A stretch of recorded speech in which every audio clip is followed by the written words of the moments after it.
Dans Y-File, cette fois, on va parler du phénomène Cobra.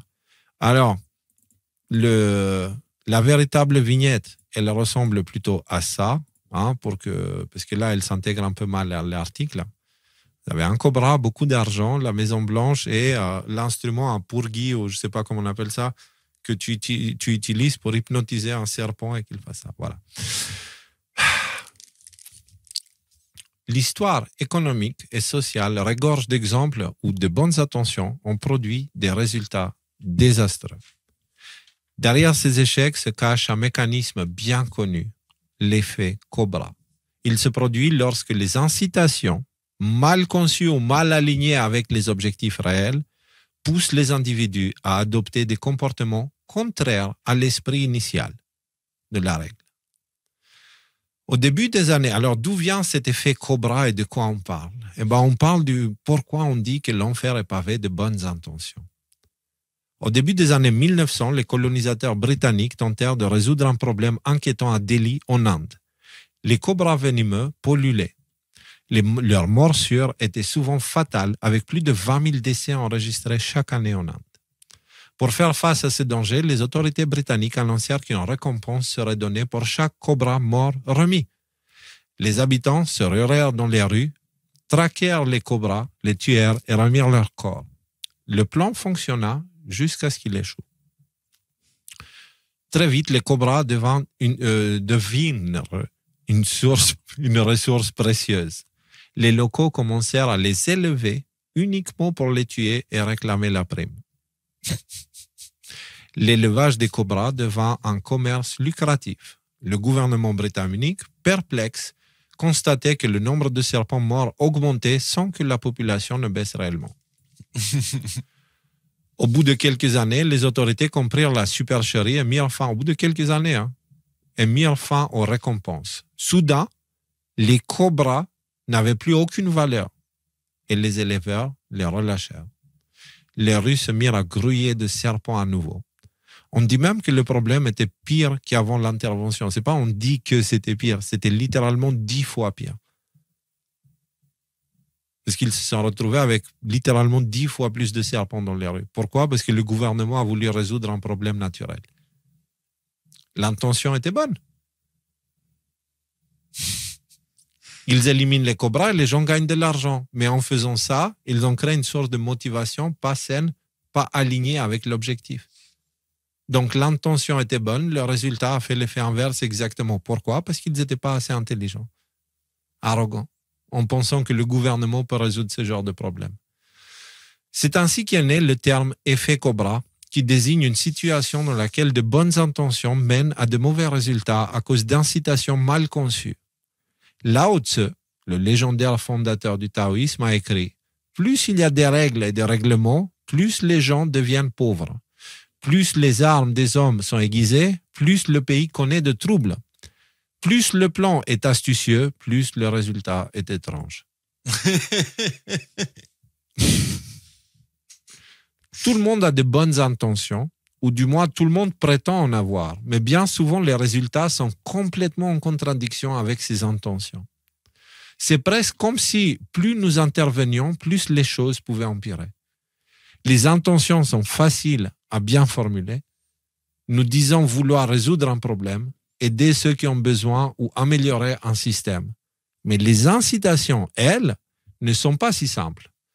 Une incitation mal pensée peut entraîner un énorme gaspillage d'énergie orienté dans la mauvaise direction. Et une fois que tu as le gaspillage et que tu as réalisé que tu as perdu ton temps et ton énergie et que tu es encore plus loin que ton point de départ,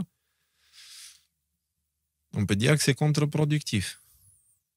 Un autre exemple, les rats de Hanoï. Un autre exemple similaire vient du Vietnam. À la fin du 19e siècle, Hanoï était infesté de rats. Le gouvernement colonial français créa un programme de primes. Les habitants étaient payés pour chaque rat tué. Mais pour éviter les montagnes de cadavres, on payait uniquement pour les queues des rats. Résultat prévisible, les queues devinrent le centre d'un commerce florissant. Les habitants comprirent qu'il suffisait de capturer un rat, de lui couper la queue, puis de le relâcher pour qu'il puisse se reproduire et générer encore plus de queues. L'épidémie s'aggrava. Cet échec illustre la loi de Goodhart, énoncée par l'économiste Goodhart. Le gars, il s'appelle littéralement le bon cœur. Tu sais, Goodhart. Ça ne s'écrit pas pareil, mais phonétiquement, ça sonne pareil. Il dit, lorsqu'une mesure devient un objectif, elle cesse d'être une bonne mesure. Quand la mesure devient un objectif, elle cesse d'être une bonne mesure. Et voilà, il y a les saloperies là qui sont encore de retour et des choses qui se mettent à ne pas marcher, évidemment, parce qu'on est dans les sujets importants. Est-ce que vous sentez l'importance de ce sujet ou pas? C'est pertinent, effectivement, ouais. Au lieu de reproduire la population de rats, les habitants optimisèrent leurs efforts pour maximiser les queues, donc les récompenses. Parlons des clous de l'URSS. Voici un autre cas frappant. En Union soviétique, au début du XXe siècle, les clous étaient très demandés. Mais l'Union soviétique n'avait pas d'économie de marché. Toute la production était planifiée de manière centralisée. Pour accroître la production, le gouvernement a essayé de motiver les ouvriers des usines de clous. D'abord, il a proposé de récompenser les travailleurs en fonction de la quantité.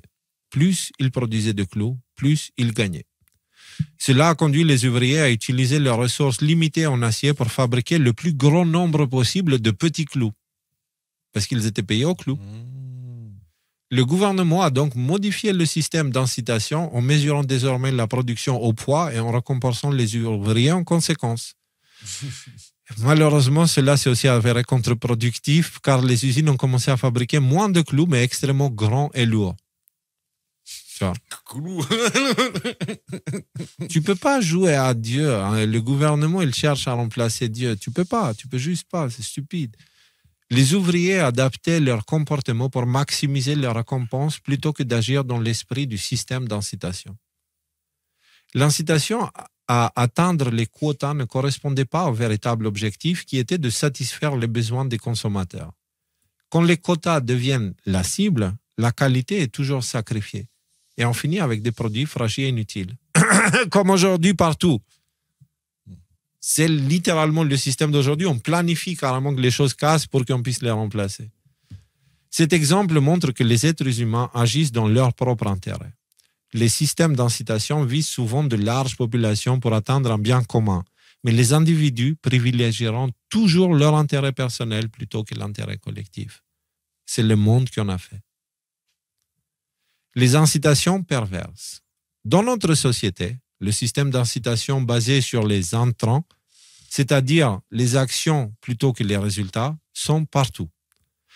Si vous ne savez pas ce que c'est un intrant, c'est dans le langage économique, un intrant est un élément entrant dans un processus de production.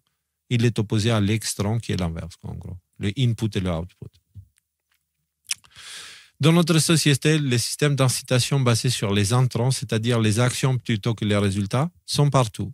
L'exemple le plus frappant est celui de l'industrie pharmaceutique. Elle gagne de l'argent quand les gens sont malades, si bien que la maladie devient rentable. Vous comprenez où est le problème avec tout ça? Ouais. J'ai un petit exemple tout récent. Là, à l'école, il y a des affichettes où en fait, il y a des bourses qui sont des bourses. Tu sais, pour qu'il y ait plus de filles qui fassent des sciences dures, vu qu'il n'y en a pas assez selon eux, ils ont dit on va donner des bourses aux filles pour qu'elles fassent des études de sciences, s'ils veulent faire des études de sciences.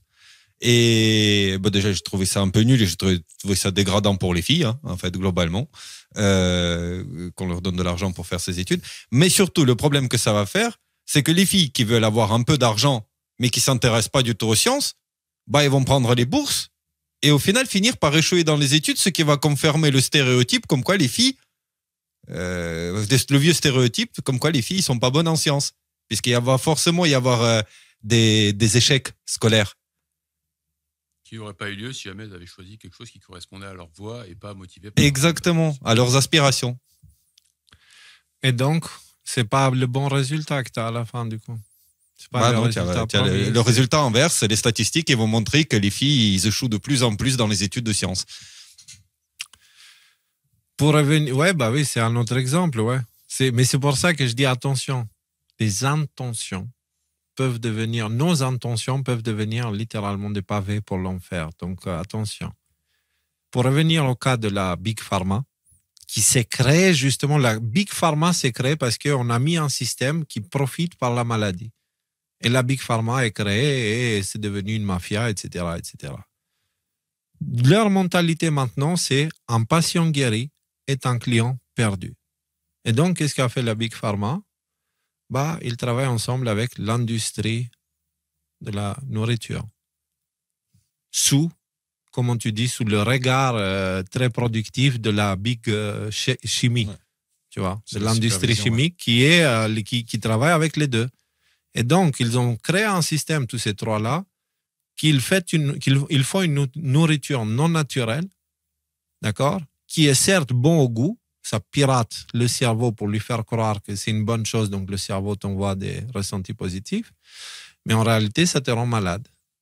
Et du coup, derrière, ils t'envoient au médecin. Et les médecins, ils vont te remplir de médicaments. Et ça continue, et c'est une boucle. Qui sont produits par les mêmes qui fabriquent les pesticides. Voilà. Donc d'ailleurs, c'était quoi? C'était Bayer et Monsanto qui s'étaient associés, là, les producteurs de pesticides et producteurs de médicaments que tu consommes quand tu es malade suite à l'ingestion de pesticides. Ouais. Il y a une forme de cynisme derrière tout ça. Un peu, ouais. Mais ça montre aussi les intentions, quand elles ne sont pas bien surveillées, ça peut t'emmener au mauvais endroit. Alors, sans dire que tous les secteurs sont mauvais, ou tous les secteurs sont mauvais, il est évident que les incitations, ils sont déformées. Quand tu vois le patient comme un client, c'est fini. Dès qu'un problème devient une source de profit, une partie de l'énergie collective est consacrée non pas à le résoudre, mais à le maintenir, voire l'aggraver. C'est ainsi que naissent ce que l'on appelle les complexes industriels. Ces complexes touchent tous les grands maux contemporains, la criminalité, la guerre, la drogue, la pauvreté, le racisme, la maladie, etc., etc. Les prisons tirent profit des arrestations, les laboratoires des maladies chroniques, les banques de l'endettement, les industries de l'armement, des guerres, et même certaines associations du mal qu'elles prétendent combattre. Carl Jung le résumait ainsi. Si vous ne comprenez pas pourquoi quelqu'un agit d'une certaine manière, regardez les conséquences et en déduisez sa motivation. Ça, c'est littéralement au mot près la vidéo que j'ai fait à l'époque avec J'ai un doute, tu vois. Et je ne savais pas que c'est Carl Jung qui l'avait dit, mais j'avais cette phrase en tête. Regardez ce que quelqu'un fait, n'écoutez pas ce qu'il dit. Et surtout, regardez les conséquences. Quand vous ne comprenez pas ce qu'il fait, regardez les conséquences. À qui profite le crime? Là, tu comprends quelle était la motivation initiale. Parce que sinon, ils utilisent tes bonnes intentions pour te vendre tout et n'importe quoi. Alors, une piste pour limiter ces dérives serait d'instaurer des délais précis. Un problème qui doit être résolu dans un temps donné ne peut se transformer en source de revenus perpétuels. Le bon exemple. Toutes les incitations ne sont pas mauvaises. Certaines ont réellement porté leurs fruits. Dans les années 70, l'Oregon a instauré une loi de consigne sur les bouteilles et canettes. Quelques centimes étaient ajoutés au prix, puis restitués lors du retour du contenant. Résultat, un taux de retour supérieur à 80%, une baisse drastique des déchets et un recyclage qui s'est autofinancé. Ici, l'incitation a transformé un geste coûteux et négligé en réflexe bénéfique et durable. C'est un exemple de système où l'incitation est alignée sur l'objectif réel. Mais même si les meilleures incitations finissent par buter sur la complexité, Mais même les meilleures incitations finissent par buter sur la complexité humaine. D'où l'importance d'une culture forte qui oriente les comportements sans avoir besoin de récompense. Okay? C'est pour ça que c'est important, c'est le message du Christ. Fais, n'attends pas de retour, Dieu te le rendra et la foi. Si tu as des attentes, des récompenses, tu vois, peut-être que ça devient un job après, un business, etc., etc. Une bonne culture pousse les individus à se soucier des résultats à long terme, à se sentir valorisés et connectés à une mission plus grande qu'eux-mêmes. Sans elle, les incitations deviennent une mécanique à trous sans fin, détournée par les intérêts personnels. Comme le disait Mark Twain avec ironie, le meilleur moyen d'augmenter le nombre de loups en Amérique, de lapins en Australie et de serpents en Inde est de payer une prime pour leur peau. Une leçon qui reste tristement d'actualité dans un monde saturé de récits médiatiques et d'incitations perverses.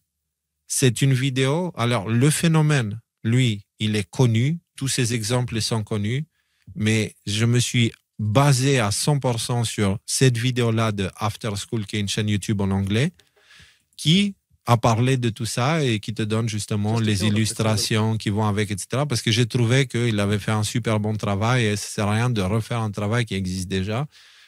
J'ai fait la traduction, tu vois. On a fait la traduction, donc c'est pour ça. Mais c'est, voilà. L'idée derrière, le travail d'écriture et tout ça, ça vient de cette chaîne YouTube. Nous, on a fait la traduction. Mais les sujets, eux, ils sont universels. C'est pas eux qui ont inventé les sujets, d'accord? C'est juste, je donne le mérite au créateur, quoi. Et donc, moi, avec cette histoire d'incentive, ou comment on dit ça, d'incitation, cette histoire de bonnes intentions, etc., etc., ce que j'essaie de dire par là, c'est qu'après la Deuxième Guerre mondiale, on a créé des institutions pour la paix. L'ONU, l'OTAN, les Nations Unies, le FMI, la Banque mondiale, l'OMS pour la santé. Ouais. Et donc, contre la pauvreté. Ces institutions ont apporté des solutions et l'ont fait en ayant un grand bénéfice, en gagnant beaucoup d'autorité et de pouvoir avec le temps. Alors forcément, ça s'est corrompu. Et depuis qu'on a créé ces institutions de paix, il n'y a jamais eu autant de guerres dans le monde. Donc, quand l'humain est stupide au point d'accepter ce genre de choses, qui continuent à se perpétrer, qui sont devenues une normalité aujourd'hui, moi je dis, nous devons vraiment rester humbles. Parce que on nous a fait oublier même les bases de la réalité, de notre interaction avec la réalité et comment c'est important d'être aligné. Sinon, copains, regarde les résultats de ce que je fais. Moi, je vais vous donner un autre exemple. Pendant une période, je l'ai déjà dit ça, tu vois. J'ai beaucoup aidé Isabella avec son école pour qu'elle fasse ses travaux. Je voulais l'encourager, tu sais, le copain gentil, très amoureux, qui veut aider sa femme et tout, mais qui a surfait un peu. Et qui a fini par créer une dépendance. Donc l'aide, moi je voulais aider à la base. Mais j'aidais en faisant son travail. La même chose s'est produite de l'autre côté, tu vois. Par envie de me porter comme un roi, tu vois. Je me sentais tellement bien que j'ai complètement déconnecté de tout ce qu'il faut faire. Je suis devenu un peu feignant à tout ce qui est la maison, etc. Et dans ma tête, moi j'étais le super-homme, mais derrière, je voyais Isabella se fatiguer, je ne comprenais pas, tu vois. Mes intentions étaient bonnes, par contre, les résultats donnaient les résultats exacts inverses parce qu'ils montraient plutôt que je m'en fous d'elle. Tu vois ce que je veux dire? Alors que ce n'était pas vrai. Mais mes intentions m'avaient aveuglé. Je faisais ça pour les mauvaises raisons. Je voulais l'impressionner parce que je pensais qu'elle pourrait m'aimer plus, tu vois, c'est ça. Donc ça veut dire que derrière, ce n'était pas vraiment de l'amour, c'était de l'insécurité qui me motivait. Tu vois ce que je veux dire? Et du coup, ça donnait l'effet inverse. Et ça, ce phénomène Cobra, ça se manifeste dans tout. Et c'est pour ça que j'appelle à l'humilité de tout le monde parce qu'on peut détruire des relations, on peut... Enfin bref. Oui. Bon, parce qu'en fait, l'enfer est pavé de bonnes intentions. L'effet Cobra est un sous-ensemble des choses qui rentrent dans ce truc-là, en fait. Donc, en fait, l'effet Cobra, c'est un truc bien précis qui parle des incitations et des choses comme ça. Mais moi, je voudrais revenir juste à ce que tu mets, genre, je crois, 2 phrases avant la fin, si tu peux réafficher l'article. Tout à la fin, en fait. Voilà, là, quand tu dis, en gros, qu'une bonne culture pousse les individus à se soucier du résultat à long terme. Ok, mais c'est quoi, en fait? Qui se soucie du résultat à long terme? C'est l'adulte qui se soucie des résultats à long terme. Ok, si jamais tu es en relation avec un enfant, tu sais pertinemment quand tu es en relation avec un enfant que l'enfant il a besoin de motivation. Mange tes carottes et je te donne 50 centimes. Ok, tu fais pas ça. Tu fais ça pourquoi? Parce que comme ça, tu l'habitues à manger des carottes et après tu peux enlever les 50 centimes. Ça marche pareil avec un chien. Ok, un chien, assieds-toi, t'as une croquette. Assieds-toi, t'as une croquette. Maintenant, t'as une croquette sur 2. Maintenant, t'as une croquette sur 10. Maintenant, t'as plus besoin de croquettes. Mais maintenant, quand je te dis assis, tu vas obéir. Tu veux motiver un comportement, tu donnes une incitation. Qui s'intéresse au comportement? C'est le maître dans le cas de la relation chien-maître. C'est le parent dans le cas de la relation parent-enfant. Et qui s'intéresse à l'incitation? C'est le chien dans la première relation, c'est l'enfant dans la deuxième relation. Donc, ce qui est proposé à la fin, c'est-à-dire il faut pouvoir se focaliser non pas sur l'incitation, mais sur l'objectif à long terme. Ok, c'est possible uniquement dans une société où les gens sont adultes, où les gens sont considérés dans des adultes. Est-ce que notre société nous considère comme des adultes? Non, absolument pas. Tout ce qu'on fait dans notre société est fait pour nous infantiliser. Je sais pas si je voulais déjà raconter cette histoire là ou pas, mais un jour, je travaillais, mon premier job, tu vois, je travaillais dans une grande entreprise française, une grande multinationale française. Et je détestais mon boulot et un jour j'étais pas bien, je me sentais mal, j'étais un peu malade ou quoi que ce soit. Je dis à mes collègues, je leur dis écoutez là, je me sens vraiment pas bien, je vais rentrer chez moi là, je vais prendre l'après-midi, je vais rentrer chez moi, j'ai besoin de me poser à la maison. Et là on me dit quoi? On me dit non, tu sais quoi, c'est pas possible. Parce que là, il est 2h de l'après-midi, et en fonction des assurances, si pendant les heures de travail, machin, il t'arrive quelque chose. Et en gros, tu peux pas rentrer chez toi parce que les assurances. Et là, ça m'a mais positivement choqué. Bon, déjà, je suis rentré chez moi quand même en leur disant, c'est quoi, vous allez vous faire voir ailleurs, hein. Et en plus, on me dit, mais attends, je suis majeur, je suis adulte, je travaille, et on me dit, non, t'as pas le droit de rentrer chez toi. Tu payes une assurance. Parce que sinon, t'étais pas couvert par l'assurance. Mais qu'est-ce que c'est que ces histoires? Donc, on est dans une société qui veut constamment nous faire passer pour un enfant. La dépendance qu'on a vis-à-vis de l'État, qui c'est qui veut nous faire passer pour un enfant? C'est l'État. On passe notre temps à le répéter. L'objectif de l'État, c'est qu'on soit le plus dépendant de lui possible, qu'on aille chercher toutes nos solutions chez lui. Donc, on se comporte comme un enfant. Donc, c'est normal que cet effet Cobra se manifeste dans une société où l'État veut devenir de plus en plus omniprésent. La manière de se focaliser sur l'objectif, demain, s'il n'y a plus d'État, ok, il n'y a plus personne qui vient ramasser tes poubelles, il n'y a plus d'école pour tes enfants. Les gens, au bout d'un moment, on va être obligés de s'organiser d'une manière pour dire, bon, ok, il faut que les enfants, quand même, ils soient pas complètement débiles et qu'ils apprennent à lire et à écrire. Il faut que les poubelles, ça traîne pas partout dans les rues. Donc là, on commence à s'organiser. Et là, du coup, on se focalise non plus sur la prime, mais sur l'objectif à long terme. Et donc, finalement, ça revient encore une fois, comme tous ces sujets Y-Files qu'on fait, au message fondamental qui est le cœur de ces émissions, la souveraineté, l'autonomie personnelle, le fait de se détacher de toutes ces forces qui nous disent vas-y, fais ci, fais ça, je suis responsable de toi, toi, laisse-toi vivre, mets-toi un milkshake dans la bouche, mets-toi dans le canapé et nous, on s'occupe du reste. Et voilà, quoi. Donc, humilité, souveraineté, responsabilité. On ajoute l'humilité beaucoup plus ces derniers temps parce que c'est un élément que pendant une période, elle est partie. Ouais, tu vois, l'arrogance est un péché très important et il marche à l'aide de l'ignorance. On ne peut être arrogant que si on est ignorant. Quand on connaît, quand on comprend, on n'a plus le choix, on ne peut plus être arrogant, tu vois. Quand tu sais que si tu sautes de la fenêtre, tu vas tomber, tu ne vas pas aller vers le ciel, tu remets plus ça en question et tu sautes pas par la fenêtre, tu vois ce que je veux dire. Mais oui, mais moi, c'était important aussi pour rappeler que les intentions de transformation sociale qui sont montrées en ce moment, elles sont bonnes, les intentions. Mais quelles sont les conséquences long terme d'une opération militaire comme celle de Q, comme ce que fait Trump en ce moment? Quelles sont les conséquences long terme? Et moi, c'est en me posant ces questions-là et en voyant cet avenir-là que j'essaie de garder un œil ouvert pour ne pas m'endormir, en fait. Pour ne pas m'endormir avec des narratifs, avec des croyances et de m'enfermer dans mes intentions et de finir par soutenir quelque chose de criminel. J'attends. Pour l'instant, je soutiens rien, j'observe comme je faisais à l'époque, Léo, tu vois. C'est de se poser cette question, mais tu peux pas te la poser toute seule, il faut poser l'autre question qui va avec. Quelles sont les conséquences des actions qu'on a et de là où on va, mais quelles seraient les conséquences d'une inaction face à cette situation? Je me pose pas ça comme question. Non, ça, c'est une question piège, ça. Ça, c'est une question si ma grand-mère avait des couilles. Je suis pas sûr que ce soit une question piège, dans le sens où si c'est une question piège parce que du coup, ça veut dire que, en fait, cette question-là, elle te permet d'accepter toutes sortes de réponses au deuxième scénario. C'est-à-dire, il y a 100 000 personnes qui meurent.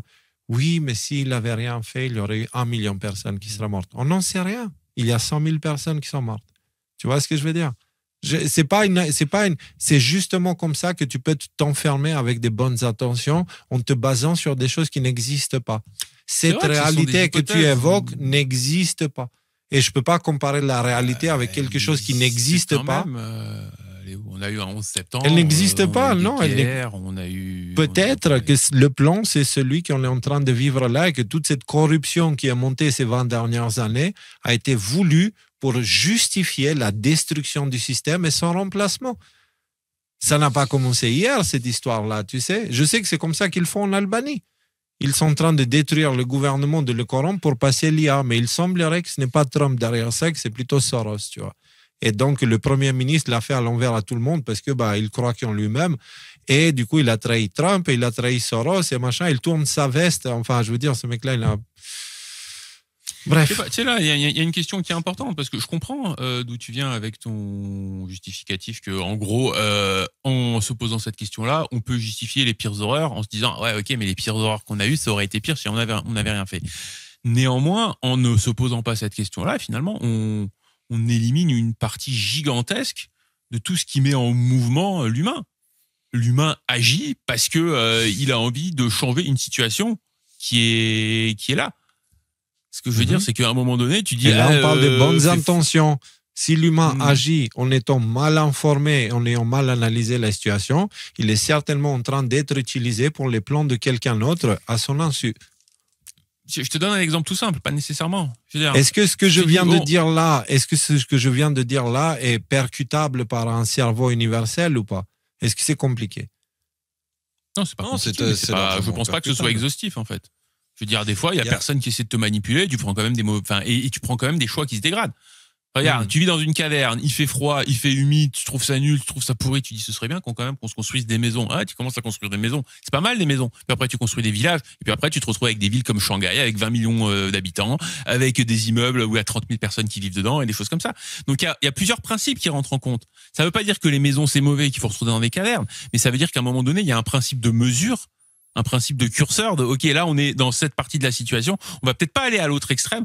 Encore un principe qu'on défend tant et plus dans ces émissions, le principe d'équilibre, de voie du milieu, de pendule et de position d'équilibre et des choses comme ça. Toutes ces choses-là, en fait, ça s'imbrique et s'intercale ensemble. Il n'y a pas... moi, j'ai envie de dire, j'ai passé certainement 2 heures aujourd'hui à discuter avec ma tante, justement, exactement de cette question. Parce qu'on parlait, il disait, mais au moins là, il y a de la démocratie, et là, c'est autoritaire, et du coup, on a fait le truc de gouvernance, d'accord? J'ai dit, si l'État n'est pas si le pouvoir n'est pas autoritaire à minimum, il est impotent. S'il est trop démocratique, il faut que les gens soient obligés d'avoir la connaissance de comment on gouverne un pays. Sinon, il ne faudrait pas qu'ils votent. Comment ils peuvent exprimer le pouvoir du peuple s'ils ne savent pas ce qu'ils font? C'est comme s'ils devaient... Pire que ça va... Oui. Vas-y, Nico, pardon. Non, mais c'est juste pour finir que le on, le nous, ce qui est bon pour tout le monde, etc., ce sont des sujets qui nous dépassent. À un moment donné, franchement, si tu peux, à la limite, faire pour le mieux de ce que tu peux faire là, tu vois. Tu peux faire demain ou tu peux faire aujourd'hui, tu peux faire dans un rayon de 200 km autour de toi parce que tu peux prendre la voiture pour aller régler un problème à gauche, à droite. Mais je crois que les problèmes collectifs de société, etc., ça n'appartient pas à un être humain, un individu, de le régler. C'est juste des sujets de manipulation des masses pour t'amener vers pour t'amener vers une façon de voir le sujet ou une autre. C'est pour ça qu'il faut que... Et c'est juste la façon de penser. Oui, mais comment on vit dans un monde meilleur tous ensemble, etc. On vit dans un monde meilleur tous ensemble en s'occupant de nos quotidiens. sans faire de trucs. Alors, non, mais je veux dire... non, mais c'est vrai. C'est en s'occupant de ses propres conneries, de s'occupant de l'environnement autour de nous immédiat, etc. Mais de l'instant où on doit régler le problème du pays, du monde, du machin, etc., on va tout de suite rentrer dans... Oui, mais il y a eux, ils ne pensent pas comme nous, et les autres, ils pensent pas comme nous. On va rentrer dans toutes sortes d'interactions, d'altercations, de complexité, et des trucs qui nous dépassent largement et qui sont inutiles. Et au final, ça n'avance nulle part. Et on ne résout rien. Voilà mon propos. Est-ce que je peux dire que l'effet Cobra, les gars, c'est le serpent dans Éden qui te donne le fruit du bien et du mal. Ok? Il te tente avec une réalité qui n'est pas réelle, mais qui est confortable à croire. Et il te dit, vas-y, fais-le. Après, quand la réalité réelle arrive et que toi, tu as choisi le camp des gentils, c'est ça, consommer le fruit du bien et du mal.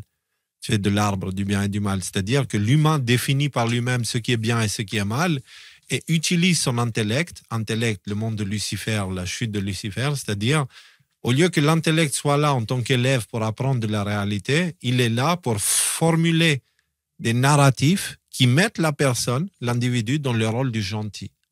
C'est moi le gentil. Et mes intentions sont bonnes. Et parce que je suis gentil et mes intentions sont bonnes, je vais te coller un masque dans la gueule parce que sinon mon grand-père va mourir, tu vois. Et mes intentions sont bonnes et en fait, c'est la bien-pensance. Et c'est cette bien-pensance qui domine. Mais il faudra faire attention parce qu'il ne faut pas que nous, on tombe aussi dans la bien-pensance. Et malheureusement, ça arrive souvent dans le complotisme et dans la résistance, la bien-pensance, tu vois. Parce qu'ils sentent dans quelque chose de bien dans le sens où ils ne se laissent pas manipuler par tout ça. Mais est-ce que c'est réellement le cas? Ou est-ce qu'ils sont manipulés, c'est juste qu'ils réagissent différemment à cette manipulation, mais toujours de façon prévisible. Moi, la raison pour laquelle je dis tout ça, c'est l'humilité. Humilité. La seule chose à laquelle on a accès, c'est notre environnement. Et pendant qu'on est en train de s'occuper du monde qui change, etc., machin, on a nos personnes ici. C'est quand la dernière fois que tu as vu ta femme, tu l'as pris, tu l'as regardée comme ça, à quel point elle est belle, et tu lui as dit. C'est quand la dernière fois que tu as passé un petit moment, que tu as fait quelque chose pour elle, ou pour ton enfant, ou pour ton cousin, ton voisin, ton ami, que tu as pris du temps pour donner quelque chose à quelqu'un que tu dis que tu aimes et que tu n'es jamais là. Quand est-ce que tu as fait ça la dernière fois? Peut-être que ça ne concerne pas tout le monde ce que je dis là, mais peut-être que ça concerne tout le monde parce qu'on est dans une époque où on a tendance à faire ça. On est tellement déconcentré qu'on s'occupe de tous les problèmes de la planète pendant que nos maisons sont en train de s'effondrer, tu vois. Et justement parce que on ne s'occupe pas des bonnes choses.